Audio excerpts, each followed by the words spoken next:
सैनी साहब मोटा हो गया।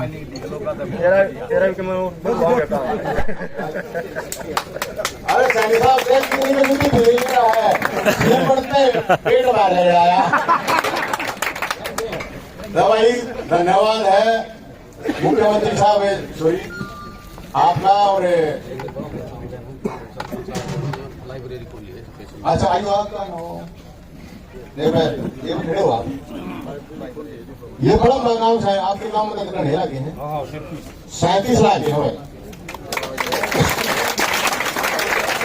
और सबसे बढ़िया बात इन्होंने कल वीडियो भेजी थी। मैं और लोगों से भी अपील करूंगा, सरपंच भी सामाजिक लोग थे और तो इलाके हिंद इनमें कल गांव में लाइब्रेरी की शुरुआत करिए, सबसे महत्वपूर्ण बात है। ताली बजा आपका बहुत बहुत सारे बुजुर्ग माताएं बहनें और मेरे साथी। देखो एक तो माहौल बहुत ज्यादा इमोशनल है, क्योंकि जो है लड़ाई है ना छोटी नहीं। कई बाणों भाइयों नहीं बेरा होगा कि आज जो आयोजन जो भंडारे का हो रहा है क्यों हो रहा है, तो थोड़ा समय इसके बारे में बता दो। ये जो भर्तियां होती हैं सरकारी नौकरी की इच्छा तकरीबन जो भी आम परिवार है हरियाणा में वो उम्मीद करता है कि उनका बच्चा अगर सरकारी नौकरी लग जाए तो गंगा ना जाए। और ये सरकारी नौकरी की जो रेस थी ये 2021 में शुरू हुई थी जब ये सीट आया था। इस सीट के ऊपर इतने केस हो गए, अगर गिनती करने बैठेंगे तो समझ में नहीं आओगे, बहुत घने केस थे। तो सबसे पहले तो नवीन भाई साहब हैं जो हमारे, इनके साथ जुड़ा हुआ था पहली बार सीटी के लिए। सीटी क्वालिफाई की मुहिम से पक्ष विपक्ष नेता समाज सेवी एक्टिविस्ट सबके पास जाके देख लिया बच्चों ने, लेकिन किसी की तरफ से एक रिस्पॉन्स नहीं मिला। नवीन भाई साहब ने बेरोजगारों की बारात निकाली, पहला प्रयास था रोहतक के अंदर, सबने देखा था। वो पहली बारात थी अपने आप में हरियाणा की जो बेरोजगारों के लिए निकाली गई थी, उसमें सब हम शामिल थे। पेपर हो गया, उसके बाद इतने कोर्ट केस चले, बच्चे परेशान। अभी थोड़ी देर पहले अंकल बोल रहे थे कि डिप्रेशन में जाने लगे थे।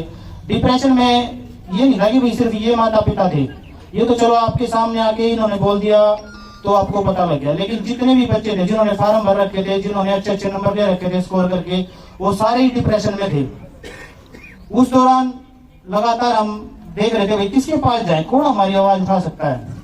तो पूरे हरियाणा में मैं आपको बड़ी गर्व से कह सकता हूँ एक नवीन भाई साहब थे जिन्होंने आवाज उठाई और लगातार उठाई। आवाज उठाना तो आपने देखे होंगे भाई, कई अपने जो नेता है एक दो प्रोटेस्ट कर दिया, लेकिन ठीक है भाई हम अपने घर आए, हम अपने घर, कुछ होना जाना नहीं था। इस तंबू के नीचे बहुत बड़ी चर्चाएं हुई हैं।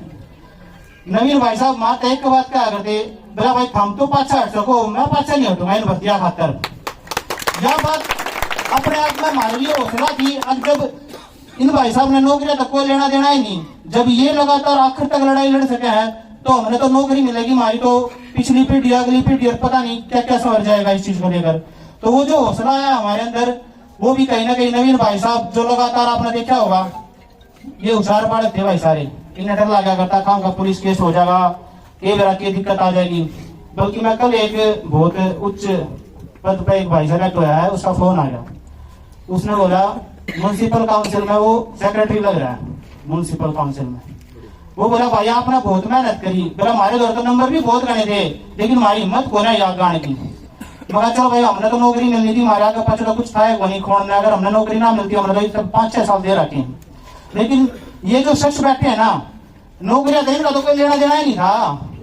तो यह जो बात है ना भाई बहुत बड़ी बात है। और ये हमारे सिटी के जितने हैं ये अपने आम बालक लागते होंगे, कोई टैक्सेशन इंस्पेक्टर लाग रहा है, कोई जेई लाग रहा है, कोई ग्राम सचिव लाग रहा है, कोई पटवारी लाग रहा है, कोई क्लर्क लाग रहा है। मतलब हरियाणा के अंदर जो जो बड़े बड़े पद है ना, वे सारे बालक आप इनके चेहरे देख लो।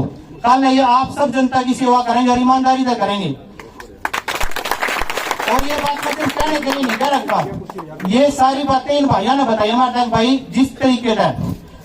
नवीन भाई की तो हमने बहुत बात कर ली, अब इस पार्टी की बात करनी जरूरी है भाई। भारतीय जनता पार्टी सीएम सैनी साहब के पास आपको पता है कि भाई हम जयंत भाई साहब के साथ गए थे, चंडीगढ़ गए थे। उस दिन मौजूद नहीं थे, लेकिन अगले दिन भाई साहब ने रास्ते में मिल गए।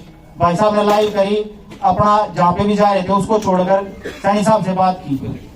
सैनी साहब ने बिल्कुल कह दी थी कि भाई या जो भी जयराम रमेश जी की वो एप्लीकेशन थी वो हटवा लो, मैं ज्वाइनिंग दे दूंगा। लेकिन उन्होंने वादा भी कर दिया था अगर ये भी दिक्कत रही ना आचार संहिता में तो यो काम आचार संहिता के बाद हो जाएगा।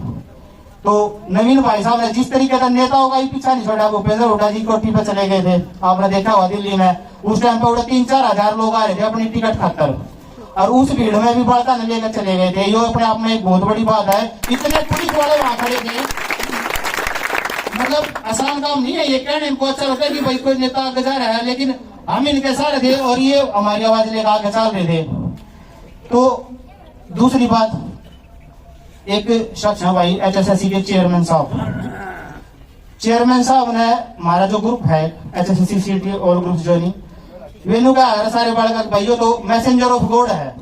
ये जो भर्ती 5-5 साल तक करी थी, पिछले 4 महीने 9 जून ने उन्होंने शपथ ली थी और 4 महीने भी नहीं हुए हैं, ये सारी भर्ती रोको गए। जितना भी जिक्र आया करता नवीन भाई साहब बार बार करते, इनकाउंटर क्यों नहीं कर देते, ये भर्ती ने रोका।